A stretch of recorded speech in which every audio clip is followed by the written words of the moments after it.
ګوګل په انټرنیټ کې د معلوماتو د پلټلو ماشین دی چې په مرسته یې تاسو کولی شئ خپل د خوښې وړ دندو، سیمو، پخلي، فلمونو، سندرو او د خبرونو په اړه د لارښوونو او داسې نورو په اړه معلومات وپلټئ.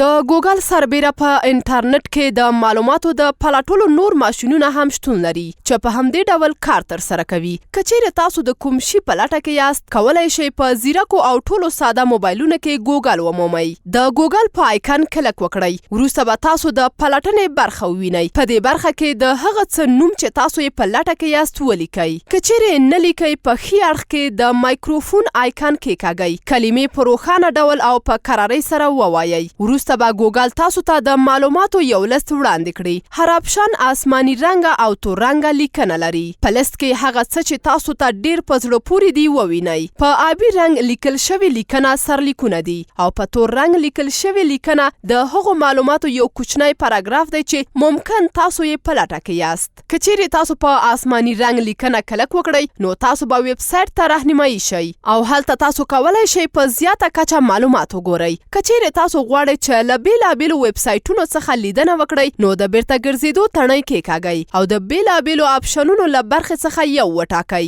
د بېلابېلو آپشنونو د ټاکلو په صورت کې ګوګل تاسو ته د پلټنې په برخه کې بېلابېل ځوابونه درکوي چې په دې ځوابونو کې انځورونه، نقشې، ویډیوګانې، خبرونه او نور شامل دي. د بیلګې په ډول که چیرې تاسو د آل یا ټول برخه وټاکئ، نو ګوګل به تاسو ته ټول د لاسرسي وړ ویب سایټونه وښیي. که چیرې تاسو ویډیوګانې وټاکئ، نو ګوګل به تاسو ته یوازې ویډیوګانې وښیي. په ګوګل کې ډیر غوره معلومات شتون لري، مګر ځینې نور ممکن ښه نه وي او امکان لري ځینې یې هیڅ واقعیت ونه لري. د دې لپاره چې تاسو د اشخاصو او یا شیانو په اړه غوره معلومات ترلاسه کړئ، نو باید 2 یا 3 لومړۍ پایلې ووینئ. که چیرې تاسو د خپل موبایل له لارې په ګوګل کې د معلوماتو د پلټلو په لټه کې یاست او تاسو بد او غیر اخلاقي معلومات ترلاسه کړل، نو د بیرته ګرځېدلو تڼۍ کېکاږئ او له پاڼې څخه ووځئ او لیکل شوي کلمات لرې کړئ. تاسو باید د خپلې مخابراتي شبکې څخه انټرنیټ وپیرئ. په ګوګل کې د بېلابېلو چارو ترسره کول د انټرنیټ بېلابېلو اندازو ته اړتیا لري.